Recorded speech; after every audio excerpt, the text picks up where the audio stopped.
जो कोर्ट में artificial intelligence का कितना उपयोग होना चाहिए, क्या होना चाहिए? केस 10 साल के बाद डिसाइड होता है, ऑर्डर होता है।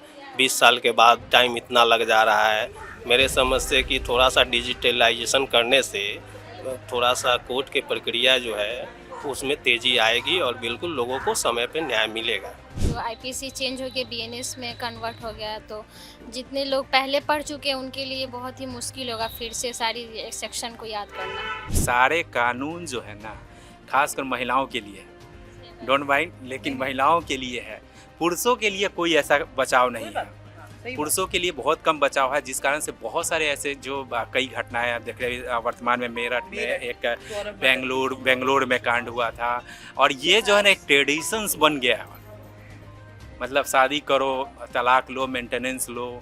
तो ये चीज़ जो है ना, इस पे सरकार को फिर से अमेंडमेंट की सोचने की ज़रूरत है कि कुछ ना कुछ पुरुषों के लिए भी होना चाहिए। जब सरकार गर्ल्स को प्रॉपर्टी में राइट दे ही चुकी है तो उसको मेंटेनेंस क्यों फिर बाद में उस मेंटेनेंस के लिए ही मतलब ऐसा मेंटेनेंस लगा देते हैं कि उसका मंथ का इनकम 50,000 होता है और मेंटेनेंस लाखों में चल जाता है, तो वो कहाँ से भरपाई कर पाएगा।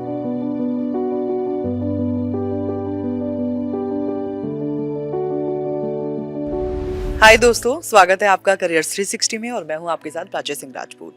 तो अभी हम पटना लॉ कॉलेज में हैं और इस कॉलेज की स्थापना जो है वो 1909 में हुई थी और यहाँ से बहुत बड़ी बड़ी हस्तियां भी निकली हैं, जैसे कि लालू प्रसाद यादव और रविशंकर प्रसाद जैसी हस्तियां यहाँ से पढ़ के निकली हैं। तो हमारे साथ कुछ स्टूडेंट यहाँ पे मौजूद हैं। उन्होंने अपना टाइम हमें दिया है, क्लासेस चल रही थी उसके बावजूद भी, और वो रेडी हुए हैं बात करने के लिए हमसे। सब बैठे हुए हैं, तो चलिए देर ना करते हुए उनसे बात करते हैं। तो सबसे पहले नाम क्या हुआ? मेरा नाम रीना कुमारी। रीना कुमारी। तो रीना, आप यहाँ पे किस ईयर में हैं? और मैं अभी सेकेंड ईयर 4th सेमेस्टर में हूँ। Second year 4th semester. Yes. Okay, आपका नाम? जी, मेरा नाम सरोज कुमार हुआ। मैं फर्स्ट ईयर सेकंड सेमेस्टर में हूँ। First year second semester. Saroj? मेरा नाम सुमित कुमार है और मैं फाइनल ईयर में हूँ। Final year. सुमित कुमार? गणेश यादव मेरा नाम हुआ और मैं सेकंड सेम में फर्स्ट ईयर। Second sem. मेरा नाम शिवम कुमार हुआ, सेकेंड सेमेस्टर फर्स्ट ईयर। ठीक है, तो और भी स्टूडेंट हमारे साथ आ रहे हैं। क्या नाम है? प्रशांत राज नाम है मेरा। कौन से ईयर में आप? LLM fourth semester. 4th semester. आइए इधर, क्या नाम है आपका? प्रकाश कुमार, कौन से ईयर में? Third year 6 semester.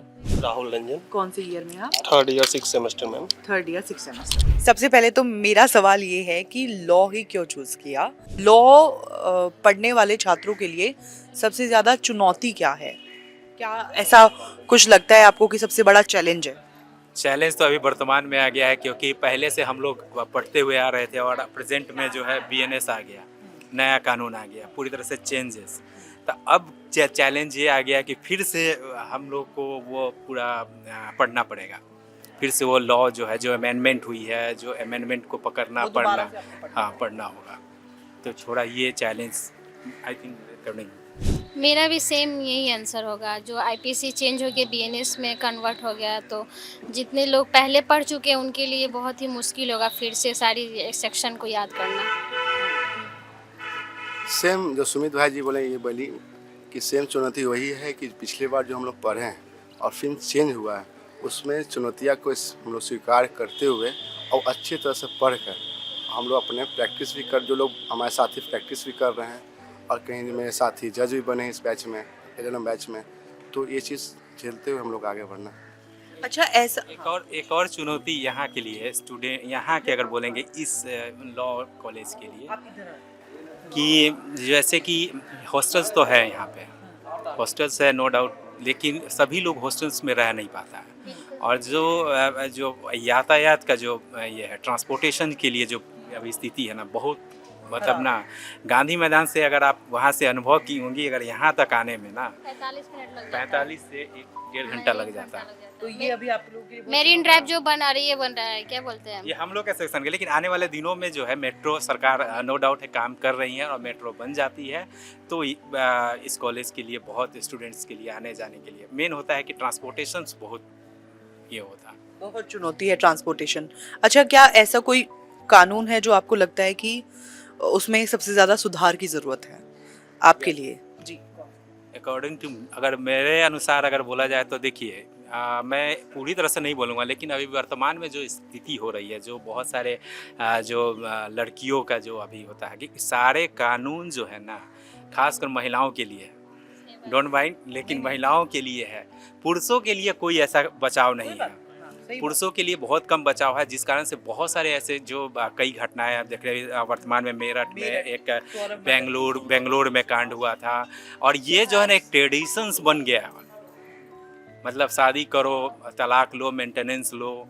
तो ये चीज़ जो है ना, इस पे सरकार को फिर से अमेंडमेंट की सोचने की ज़रूरत है कि कुछ ना कुछ पुरुषों के लिए भी होना चाहिए। किसी और के पास कोई ऐसा वो है जिसको लगता है कि जब सरकार गर्ल्स को प्रॉपर्टी में राइट दे ही चुकी है, तो उसको मेंटेनेंस क्यों फिर बाद में? उस मेंटेनेंस के लिए ही मतलब ऐसा मेंटेनेंस लगा देते हैं कि उसका मंथ का इनकम 50,000 होता है और मेंटेनेंस लाखों में चल जाता है, तो वो कहाँ से भरपाई कर पाएगा?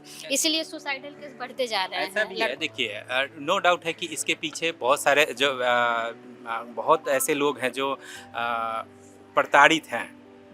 तो कानून में कुछ अमेंडमेंट होना चाहिए, लेकिन उसका मिसयूज नहीं होना चाहिए। मिसयूज नहीं होना चाहिए। और कोई बताना चाहता है कि कोई ऐसा कानून जिसमें आप बदलाव चाहते हैं, कोई ऐसा आपको लगता है? अगर नहीं तो फिर इसके बाद में मैं पूछूंगी कि आपको क्या लगता है कि जो इंडिया में जो कानून है वो सब लोगों के लिए इक्वल है? आप लोग अग्री करते हैं इस चीज से? आप लोग अग्री करते हैं? इक्वल तो है। आप अग्री करते हैं? नहीं, मैं एग्री अभी इसलिए नहीं करूंगा क्योंकि बहुत सारे ऐसे जो अभी कुछ और अमेंडमेंट की ज़रूरत है। गवर्नमेंट काम भी कर रही है, लेकिन अभी पूरी तरह से बोला जाए कि सभी के लिए, एक्चुअली में लॉ बोलता है अगर हमारा संविधान कॉन्स्टिट्यूशन से अनुसार चला जाए तो सभी बराबर है, समानता का अधिकार देता है। तो कि आर्टिकल 14 भी बताता है कि 14 to 18 है कि समानता का अधिकार होना चाहिए सभी के लिए। लेकिन ये जो है, अभी जैसे मैंने पहले भी कहा कि कुछ कानून का बहुत ज़्यादा मिसयूज हो रहा है, तो उसमें ज़रूरी है। कानून तो हमें मान्यता देता है कि हाँ, इक्वलिटी के मान्यता देता लेकिन है। मिसयूज आप कह रहे हैं कि मिसयूज हो रहा है। मेरे लिए भी इक्वली, क्योंकि कहावत है पैसा बोलता है। बहुत सारे ऐसे गरीब जो हैं जो क्राइम वो भी किए रहते हैं और रिच लोग भी किए रहते हैं, लेकिन रिच लोग जो होते हैं वो जल्दी ही जेल से निकल जाते हैं और गरीब लोग पड़े रहते हैं, उनका कोई बेल वगैरह नहीं होता। तो मुझे लगता है कि सब लोग न्याय पे भरोसा करते हैं, लेकिन पैसे की बदौलत कोई निकल जाता है और कोई जेल में पड़े रहता है, तो उन लोगों के लिए न्याय संगत है। हाँ हाँ। एक कानून और, जैसे कि आपने खासकर मैं मीडिया में देखा था कि पुणे में जो एक्सीडेंट हुआ था, एक पुणे एक्सीडेंट हुआ था और जो बच्चे पकड़ाए थे, तो उस कानून में जो है ना, जो मोटर व्हीकल कानून में दिया गया है कि कुछ एक अपना एक ये लिखना और कुछ सोशल वर्क करके आप छूट सकते हैं। लेकिन जो मरा, जो उस एक्सीडेंट में मरे, उन लोगों के लिए ऐसा कुछ मतलब ये नहीं हुआ कानून में। और उनके जो पैसे के बल पे, जैसे कि सिस्टर ने बोला कि पैसे के बल पे, इस सब के बल पे इसका ज़्यादा मिसयूज हो जाता है। तो ये सब भी मोटर व्हीकल कानून भी है ना, उसमें भी कुछ चेंजेस होने की ज़रूरत है। अच्छा, जो कोर्ट में आर्टिफिशियल इंटेलिजेंस का कितना उपयोग होना चाहिए, क्या होना चाहिए? बिल्कुल बिल्कुल मैम, होना चाहिए। आर्टिफिशियल इंटेलिजेंस जो आप बोल रहे हैं, तो इससे जो होगा, कोर्ट का जो अभी पहले की स्थिति माने कि उसका जो काम करने का तरीका या जो न्याय करने का तरीका है, बहुत देरी हो जाता है। देखिएगा, कोई केस 10 साल के बाद डिसाइड होता है, ऑर्डर होता है, 20 साल के बाद टाइम इतना लग जा रहा है। मेरे समझ से कि थोड़ा सा डिजिटलाइजेशन करने से थोड़ा सा कोर्ट की प्रक्रिया जो है उसमें तेज़ी आएगी और बिल्कुल लोगों को समय पे न्याय मिलेगा। जी जी। अच्छा, आपको क्या लगता है कि न्यायपालिका में भ्रष्टाचार को रोकने के लिए अगर कोई कानून बनाना हो तो वो आप चाहेंगे अगर आपको मौका दिया जाए तो? बिल्कुल, अगर भ्रष्टाचार न्यायपालिका में हो रही है तो इसमें ज़रूर कानून बनना चाहिए। पूर्व में ही मैम हम बताए हैं कि राष्ट्रपति जी महोदय द्रौपदी मुर्मू जो है, 2 दिन पहले का उनका थोड़ा एक स्टेटमेंट है कि उन न्यायपालिका में भी संशोधन का ज़रूरत है, जहां मतलब कि लोगों को जो उसके एलिजिबल है, उसको अचीव करता है, डिज़ायर करता है उस पोस्ट को, उसको देना चाहिए, न कि मतलब कि कोटा और रिजर्वेशन जो प्रोसेस है उसके थ्रू। क्या कोर्ट में, क्या न्यायपालिका में भ्रष्टाचार को रोकने के लिए कोई कानून होना चाहिए? अगर भ्रष्टाचार है तो उसके लिए कानून होना चाहिए, चेंजेस होना चाहिए। मेरे लिए भी यही है कि अगर भ्रष्टाचार है और भ्रष्टाचार को रोकना ही सही है, क्योंकि ये दिन प्रतिदिन बढ़ते जाएगी तो समाज में कोई भी अच्छे से जीवन नहीं यापन कर पाएगा, और जितने भी लोग भ्रष्टाचारी हैं उनका मनोबल बढ़ते जाएगा, तो कानून आना चाहिए। आप मानते हैं कि भारतीय संविधान में संशोधन की जरूरत है? देखिए मैम, भारतीय संविधान में पहले से ही संशोधन का प्रावधान जो है आर्टिकल 368 के द्वारा दिया गया है, और बहुत सारे संशोधन अभी तक लगभग 106 संशोधन हो चुके हैं।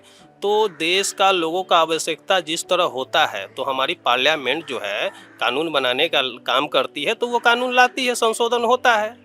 कल किसी चीज़ का अगर लोगों को, समाज को ज़रूरत पड़ेगा, आवश्यकता पड़ेगा, तो संशोधन का प्रावधान तो हमारे संविधान में पहले से मौजूद है, और संविधान में संशोधन हो रहा है 368 के थ्रू, और अभी तक देख रहे हैं कि 106 संशोधन हो गया। नारी शक्ति वंदना योजना जो आया था, मतलब 33% आरक्षण के बात है, तो वो भी लगा कि हाँ समाज में ये ज़रूरत है, होना चाहिए इम्प्लीमेंट, तो उसको लाया गया पार्लियामेंट के द्वारा। महिलाओं के लिए कोई कानून में कुछ बदलाव करना हो या नया बनाना हो तो वो क्या होगा आपके अनुसार? जो कानून है उस कानून में थोड़ा सा विचार करने की आवश्यकता है। जैसे कि अभी प्रेजेंट में जो कई पॉस्को में नहीं है, आपको जो जैसे डाउरी एक्ट हो गया और मेंटेनेंस वाले हैं, ये सब कानून में, डाइवोर्स वाले में, इसमें थोड़ा सोचना चाहिए। जैसे क्या क्या? जैसे अभी तो आपको मैं पहले भी बोला कि घटना हुई है ना, जो बेंगलोर वाली घटना या अभी मेरठ वाली घटना, कई ऐसी घटनाएं हो रही है जो कि मीडिया में जो मीडिया में आता है उसी हम जान पाते हैं, जो मीडिया में नहीं आता है उसमें कई लोगों के साथ क्रूरल्टी का मतलब ये होता है, लेकिन वो लोग जो है समाज के जो अपने प्रेस्टिजियस के लिए, ये सब के लिए जो है ना, वो लोग बाहर नहीं आ पाते हैं। तो कुछ हद तक ये सब अमेंडमेंट की ज़रूरत है।